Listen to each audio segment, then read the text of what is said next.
आज आपल्याकडे जे काही साहित्य आहे ना, ते पाप या संकल्पनेबद्दलचा आपला दृष्टिकोन कदाचित पूर्णपणे बदलू शकतं.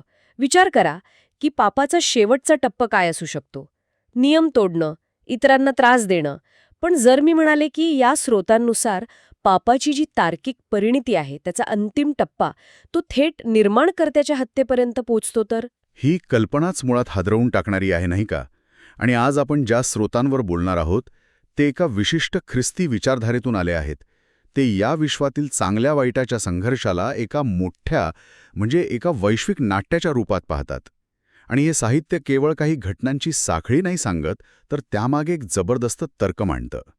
ते दाखवतं की सैतानाची प्रत्येक चाल, प्रत्येक डावपेच त्याला नकळतपणे याच अंताकडे कसा घेऊन जात होता. म्हणजे हा एक प्रकारचा बुद्धिबळाचा डाव आहे, जिथे एक खेळाडू चेकमेट करण्याच्या नादात स्वतःच अशा जाळ्यात अडकतो जिथून सुटकाच नाही. अगदी तसंच. चला मग ह्या वैश्विक नाटकाचा पडदा उघडूया आणि पाहूया की पापाची ही भयंकर साखळी कशी उलगडली जाते.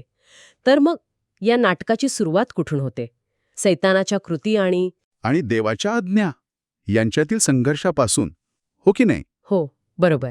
तर या स्रोतांमध्ये सैतानाच्या मूळ स्वभावाचं वर्णन कसं केलंय? हो, सुरुवात तिथूनच होते. हे स्रोत बघा, पापाला केवळ एक नैतिक चूक मानत नाहीत.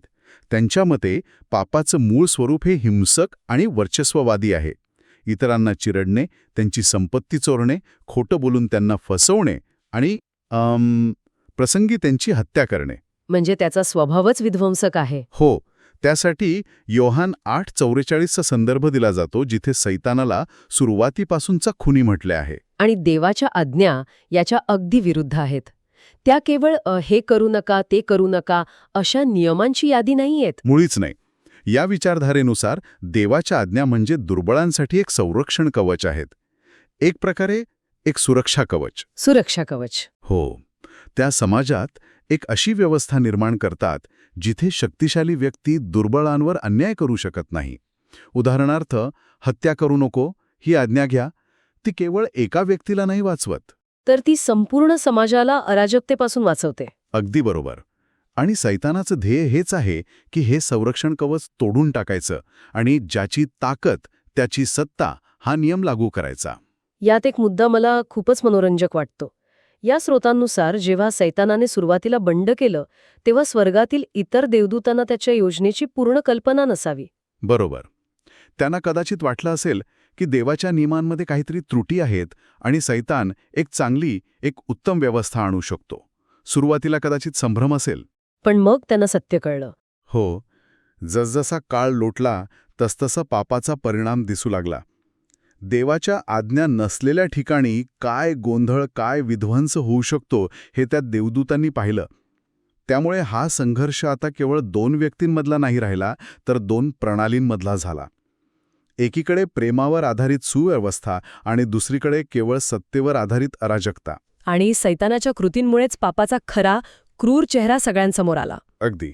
ठीक आहे, म्हणजे देवाच्या आज्ञा म्हणजे दुर्बळांसाठी एक संरक्षण कवच आहेत. पण सैतानाच्या योजनेत या कवचालाच भेदायचं होतं आणि त्यासाठी त्याने एक वेगळाच आणि खूप मोठा डाव टाकला, नाही का? हो, आणि इथेच ही कथा एका अत्यंत नाट्यमय वळणावर येते. स्रोत सांगतात की ईश्वराचे दुसरे रूप, ज्याला वारस म्हटले आहे, ते स्वतःला मर्यादित करून एका मानवी रूपात म्हणजे एका निर्मित जीवाच्या रूपात पृथ्वीवर आले. यासाठी लूक 20 मधला तो द्राक्षाच्या मळ्याचा दाखला दिलाय ना? तो दाखला हे समजून घेण्यासाठी खूप महत्वाचा आहे. त्यात काही भाडेकरू मळ्याच्या मालकाच्या मुलाला म्हणजे वारसाला ठार मारतात. का? तर तो मळा कायमचा आपला होईल म्हणून. ही तर एक प्रकारची कॉर्पोरेट हॉस्टाईल टेकओव्हरची योजना वाटते. हां, अगदी. आधी सीईओचे नियम चुकीचे आहेत हे सिद्ध करा. बोर्ड ऑफ डायरेक्टर्सना म्हणजे इतर देवदूतांना आपल्या बाजूने वळवा आणि मग कंपनीच ताब्यात घ्या. तुम्ही अगदी अचूक शब्द वापरलात. ही एक कायदेशीर आणि तात्विक लढाई होती. शैतानाचा तर्क खूप हुशारीचा होता बरं का. तो असा होता, पहिलं, लोकांना देवाच्या आज्ञा मोडायला प्रवृत्त करा. ठीक आहे. दुसरं, जर सगळेच आज्ञा मोडत असतील तर याचा अर्थ काय? की त्या आज्ञा पाळण्यायोग्य नाहीत, त्या सदोष आहेत.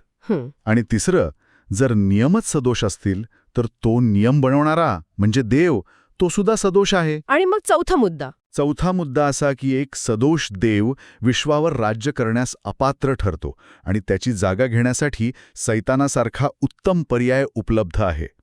ही त्याची सिंहासनावर दावा करण्याची पद्धत होती. बापरे, हा तर एक जबरदस्त डाव आहे. सैतानाने देवालाच एका कायदेशीर पेचात अडकवण्याचा प्रयत्न केला. पण मग वारसाच्या आगमनाने त्याची सगळी योजना फिसकटली. ती कशी? कारण वारसाने येऊन सैतानाच्या युक्तिवादातील मूळ मुद्दाच खोडून काढला. ते केवळ स्वतः देवाच्या आज्ञा पाळून राहिले नाहीत, तर त्यांनी इतरांनाही पापाच्या प्रभावातून मुक्त करून आज्ञा पाळण्यास सक्षम केले. त्यांनी दाखवून दिले की देवाच्या आज्ञा केवळ पाळण्यायोग्य नाहीत, तर त्या जीवनदायी आहेत. म्हणजे जिथे जिथे ते गेले तिथे तिथे सैतानाचं वर्चस्व कमी होऊ लागलं. हो, आणि देवाचे राज्य स्थापन होऊ लागले. यामुळे तर सैतान मोठ्या अडचणीत सापडला असेल. त्याचा सगळा कायदेशीर युक्तिवादच कोसळत होता. हो, तो पूर्णपणे कोंडीत सापडला. आता बघा, जर तो देवाच्या आज्ञा सदोष आहेत हे सिद्ध करू शकला नाही, तर त्याला त्याच आज्ञांनुसार शिक्षेला सामोरे जावे लागणार होते. म्हणून त्याने एक अत्यंत टोकाचा निर्णय घेतला. हो, त्याने विचार केला की या धार्मिक चळवळीचं जे काही मूळ आहे, जो स्रोत आहे, त्यालाच संपून टाकूया. मूळच कापलं की फांद्या आपोआप सुकतील. आणि म्हणूनच त्याने त्या वारसाची म्हणजेच ईश्वराच्या दुसऱ्या रूपाची हत्या करण्याचा निर्णय घेतला. त्याला वाटलं की या एका व्यक्तीला संपवलं की सगळा प्रश्नच मिटेल. पण थांबा, इथे एक मोठा प्रश्न आहे. सैतानासारख्या शक्तिशाली आणि बुद्धिमान जीवाला हे कळले नाही की तो कोणाशी पंगा घेत आहे. हे थोडे विचित्र नाही वाटत? हाच या कथेतील सर्वात महत्त्वाचा आणि गुंतागुंतीचा मुद्दा आहे. आणि स्रोत यावर खूप मनोरंजक प्रकाश टाकतात. याचं उत्तर हो आणि नाही असं दोन्ही आहे. म्हणजे असं की सैतानाला माहीत होतं की तो एका अत्यंत विशेष व्यक्तीला मारत आहे. तो देवाचा वारस आहे, पुत्र आहे, हे त्याला माहीत होतं. पण पुत्र या शब्दाचा अर्थ त्याने काय लावलाय हे महत्त्वाचं आहे. अच्छा. त्या काळात बघा, देवाचा पुत्र या शब्दाचा अर्थ एक विशेष, देवाने निवडलेला, प्रिय निर्मित जीव असा घेतला जात असे. खुद्द येशूचे शिष्यसुद्धा सुरुवातीला त्यांना सर्वशक्तिमान निर्माणकर्ते मानत नव्हते. खरंय. ते त्यांना मशीहा, एक महान राजा, एक उद्धारकर्ता मानत होते. हो, पण विश्वाचा निर्माता नाही. हे खरंय. वधस्तंभावरील मृत्यूनंतर त्यांची जी निराशा आणि हताशा होती ती हेच दाखवते. जर त्यांना खात्री असती की ते सर्वशक्तिमान देव आहेत, तर ते असे घाबरून लपून बसले नसते. अगदी बरोबर. आणि स्रोत सूचित करतात की सैतानाची समजही याच पातळीवरची होती. तो त्यांना शेवटचा आदम मानत असावा, किंवा पृथ्वीचा एक शक्तिशाली व्यवस्थापक, स्वर्गातील एक उच्च देवदूत ज्याला देवाने विशेष अधिकार दिले आहेत. तो त्यांना वारस म्हणून पाहत होता, ज्याला संपवून वारसा हडप करता येईल. हो, पण तो वारसाच घराचा मालक आहे हे त्याच्या ध्यानात आले नाही. त्याने एका निष्पाप जीवाची हत्या केली, जी त्याच्याच नियमांनुसार सर्वात मोठे पाप होते. म्हणजे त्याच्याच हुशारीने त्याला दगा दिला. त्याने एक असा सापळा रचला ज्यात तो स्वतःच अडकला. ही त्याची पहिली आणि सर्वात मोठी चूक होती. पण दुसरी चूक तर आणखीनच मूलभूत होती, नाही का? हो, दुसरी चूक त्याच्या अहंकारात आणि मर्यादित ज्ञानात दडलेली होती. या स्रोतांनुसार सैतानाचा पुनरुत्थानावर विश्वास नव्हता. हे जरा विचित्र आहे. इतक्या ज्ञानी जीवाला पुनरुत्थानाची शक्यताच वाटली नाही. स्रोतांमध्ये याबद्दल काही कारण दिले आहे का? दिला आहे, आणि ते खूप तार्किक आहे. सैतानाचा अनुभव आणि त्याचा नियम काय सांगत होता? पापाचे वेतन मरण आहे. त्याच्या मते कोणताही निर्मित जीव कितीही चांगला असला तरी तो पूर्णपणे निष्पाप राहू शकत नाही. प्रत्येक जण कधी ना कधी काही ना काही चूक करणारच, आणि एकदा का पाप झालं की मृत्यू हा त्याचा अनिवार्य परिणाम आहे. आणि त्याने यापूर्वी हे अनुभवलं होतं.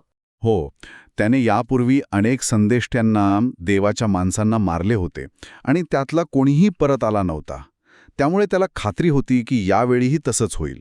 मृत्यू हे त्याच्यासाठी एक अंतिम शस्त्र होतं, ज्यातून कोणाचीही सुटका नाही. म्हणजे त्याला वाटलं की त्याने चेकमेट केलाय, पण त्याला हे माहीत नव्हतं की समोरचा खेळाडू केवळ राजा नाही, तर तो बुद्धिबळाचा पटच बनवणार आहे. उत्तम उपमा आहे. त्याने आपल्या मर्यादित ज्ञानाच्या आधारे एक अंतिम डाव टाकला, जो त्याच्या दृष्टीने अचूक होता, पण तो वास्तवाच्या एका मोठ्या भागाबद्दल पूर्णपणे अनभिज्ञ होता. तर मग या कृतीचे परिणाम काय झाले? सैतानाने नकळतपणे का होईना पण आपल्या निर्माणकर्त्याची हत्या केली.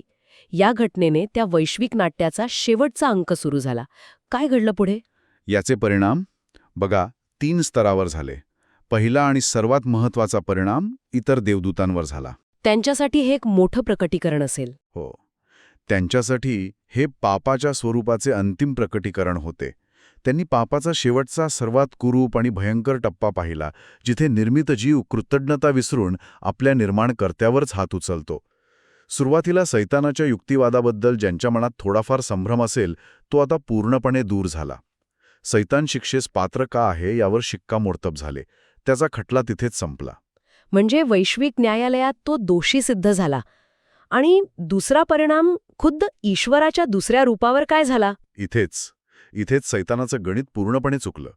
स्रोत सांगतात की ते पूर्णपणे निष्पाप असल्यामुळे मृत्यू त्यांना स्वतःच्या बंधनात ठेवू शकला नाही. कारण पापाचे वेतन मरण आहे. पण जिथे पापच नाही तिथे मृत्यूचा अधिकार चालत नाही.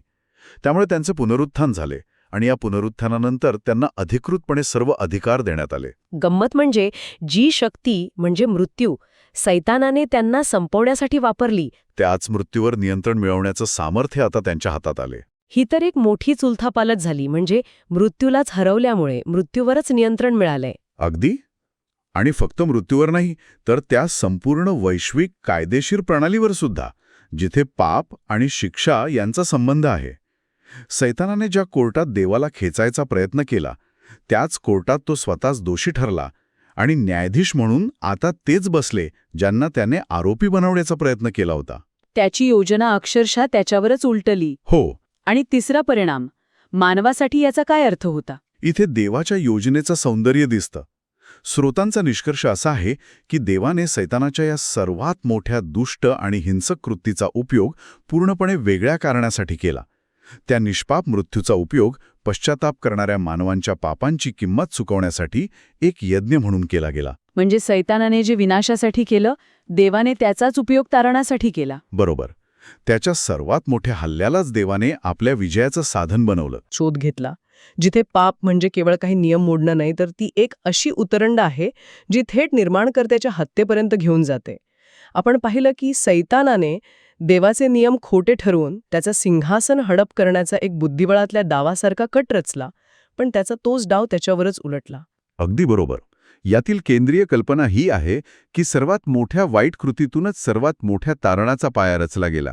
देवाची सत्ता आणि अधिकार नष्ट करण्याचा जो प्रयत्न होता, त्याच प्रयत्नामुळे त्याचा अधिकार अधिक दृढ आणि स्पष्ट होऊन गेला. सैतानाच्या कृतीने पापाचं खरं अंतिम स्वरूप उघड झालं आणि त्याचवेळी देवाच्या योजनेचं सामर्थ्यही दिसून आलं. ही एक मोठी विडंबना आहे की नाही, की सैतानाच्या स्वातंत्र्याच्या घोषणेचा शेवट त्याचाच अंतिम पराभवात झाला. श्रोत्यांसाठी एक विचार करण्यासारखा शेवटचा प्रश्न सोडून जाऊया. हे स्रोत यावर लक्ष केंद्रित करतात की या घटनांनी देवदूत आणि इतर वैश्विक जीवांना सत्य कसे दाखवले. यावरून एक प्रश्न निर्माण होतो. जर इतक्या मोठ्या वैश्विक घटनांच्या जवळ राहणाऱ्या बुद्धिमान आणि शक्तिशाली जीवांनाही चांगले आणि वाईट यांतील फरक समजण्यासाठी इतक्या नाट्यमय प्रदर्शनाची, इतक्या मोठ्या पुराव्याची गरज पडली, तर मग मानवासाठी या संकल्पना समजून घेण्याची प्रक्रिया किती गुंतागुंतीची असेल. आणि सत्य ओळखण्यासाठी केवळ तर्क पुरेसा असतो की त्यासाठी अनुभवाचीही जोड लागते?